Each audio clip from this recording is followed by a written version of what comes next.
livro que a gente vai falar essa semana é o livro da Theresa Murray, A Deusa, tá? É um livro fininho, bem facinho de ler, bem fininho, mas sabe que esses livros fininhos, eu acho que vocês já devem ter percebido aqui, pelo menos aqui no Livro por Semana, os livros fininhos não significam livrinhos superficiais, né? Não é porque é fino que é superficial, às vezes o mais é menos e o menos é mais. E o caso aqui do livro da Theresa Murray é A Deusa, Aprenda a Descobri-la e a Cultuá-la em todas as suas manifestações. Editora Pensamento, é um manual prático, gente, é um livro muito legal, que eu li em 2002 e, assim, fez muita diferença pra mim. É um livro que, assim, ele fala muito do universo feminino, tá? Mas eu indico para homens também, né? Não é porque fala do universo feminino que homens não podem lê-lo. Podem e devem, né? Até para compreender um pouquinho mais o nosso mundo e também uma parcela do mundo de vocês, né? Bom, o livro então, como eu disse, é fininho. Ele foi editado primeiramente em 97 pela Theresa Murray. E essa edição que eu tenho aqui foi traduzida e publicada no Brasil em 2000, tá?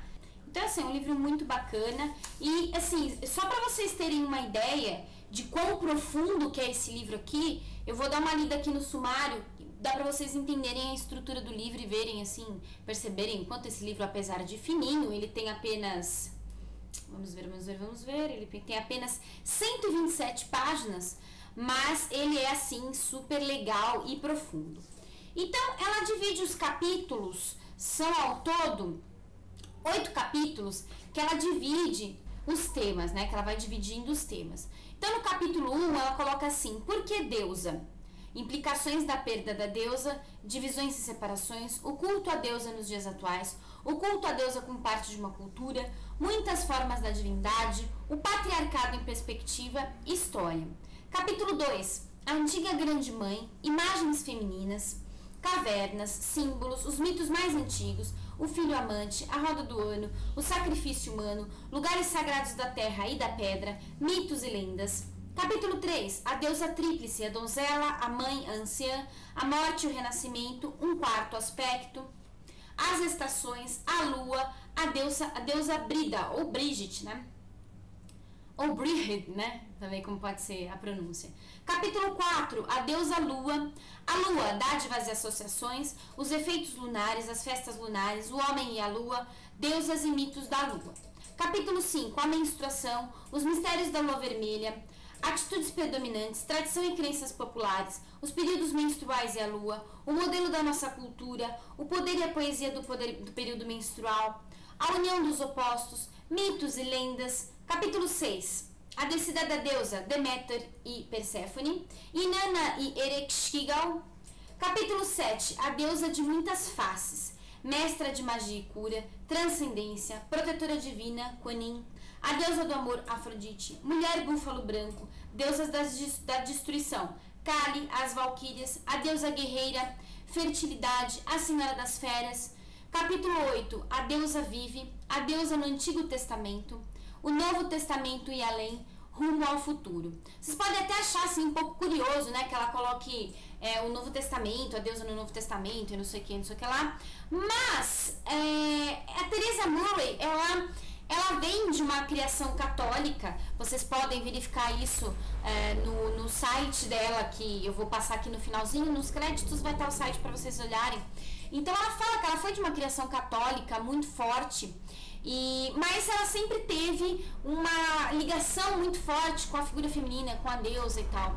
Então ela não conseguiu, mesmo sendo bruxa, hoje ela é bruxa, astróloga, muito conhecida, editou mais de 50 livros, mas ela não perdeu a sua essência, a sua essência originária, que é da prática do cristianismo. Não assim que ela pratique o cristianismo ainda, mas ela não tem aquela conduta de cristão, tudo ruim, tudo não sei o quê. Ela tem uma outra visão, e é uma visão que a gente tem que respeitar, concordando ou não.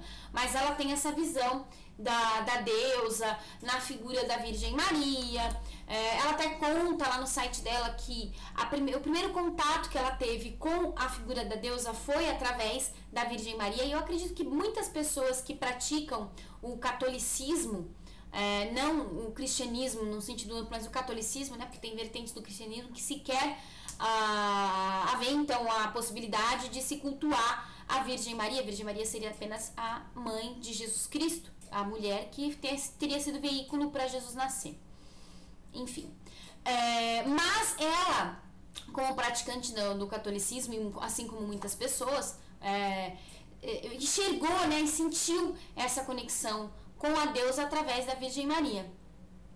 Eu acho isso muito bonito, né? Apesar de não sou católica, nunca fui praticante de catolicismo, apesar de ter nascido numa família metade católica, metade tico-tico no fubá, né? Mas eu acho muito interessante que ela não perdeu isso. E até mesmo por conta dela falar isso, né? Eu vou ler aqui um trechinho na página 120, quando ela fala de o Novo Testamento e além, que ela trata assim, de uma maneira muito interessante essa visão cristã, a visão do cristianismo com a figura de Deus e tal.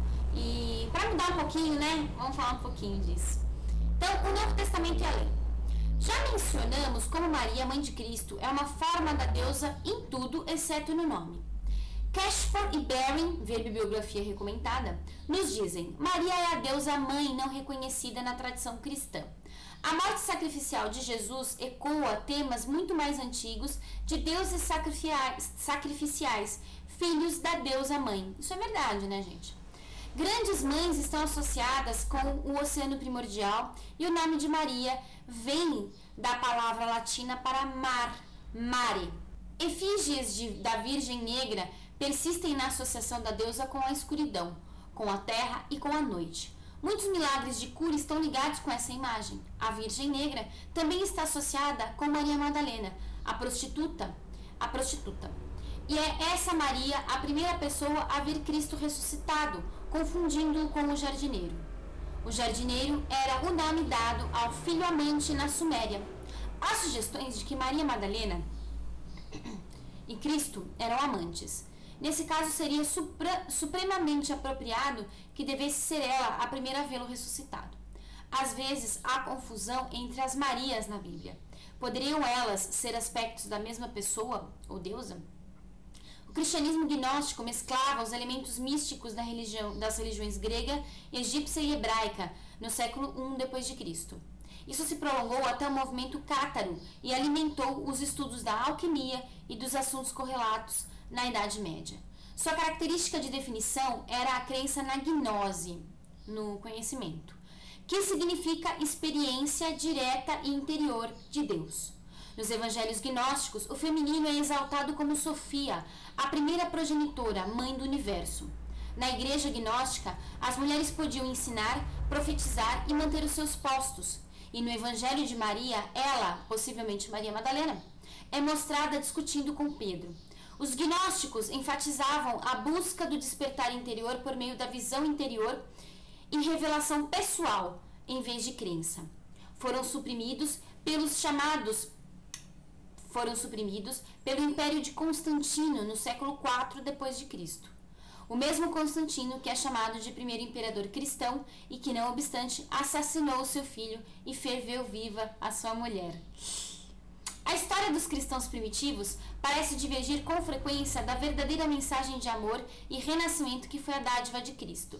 Essas podem ser vistas como qualidades, entre aspas, femininas, a respeito das quais, naturalmente, não se pode dizer que não estejam igualmente disponíveis aos homens. Até os dias atuais, a imagem de Maria continua a inspirar católicos. No entanto, a consciência da deusa está revivendo sob muitas formas, algumas delas especificamente relativas ao culto da deusa, outras mais geralmente preocupadas com o bem-estar do planeta. Ou seja, né, a Teresa Murray, ela tem uma visão muito legal, assim, na minha opinião, muito bacana, de relacionar, de encarar que mesmo diante de toda a opressão e todas as questões históricas do cristianismo e o que isso resultou na expulsão do Jardim do Éden lá do Velho Testamento, que a culpa é da mulher e a mulher acabou levando essa culpa no decorrer da história, ela nos mostra que mesmo assim, mesmo que de alguma forma não reconhecida como deusa, a Virgem Maria seria então um aspecto da deusa na Bíblia, né? Então eu acho muito interessante, embora seja uma discussão assim que eu não tenho muita paciência de levar, seja para discutir com cristãos, seja para discutir com pagãos, assim, eu não tenho muita paciência. Mas o fato é que eu gosto muito desse livro aqui, porque ele trata muito com profundidade das questões do feminino, e também porque eu, mesmo não tendo sido uma católica praticante, conheci a bruxaria muito cedo, muito jovem, mas eu, quando menina, quando criança, a minha avó falava muito da Virgem Maria para mim, e falava muito de Deus e de vários santos, porque ela era muito católica, muito beata de igreja, e a figura que eu mais gostava também era da Nossa Senhora, da Virgem Maria. Tá bom, gente? Bom, então é isso aí, gente. Espero que vocês tenham gostado. Teresa Murray, a deusa, manual prático, é muito legal. Eu indico pra todo mundo, tá bom?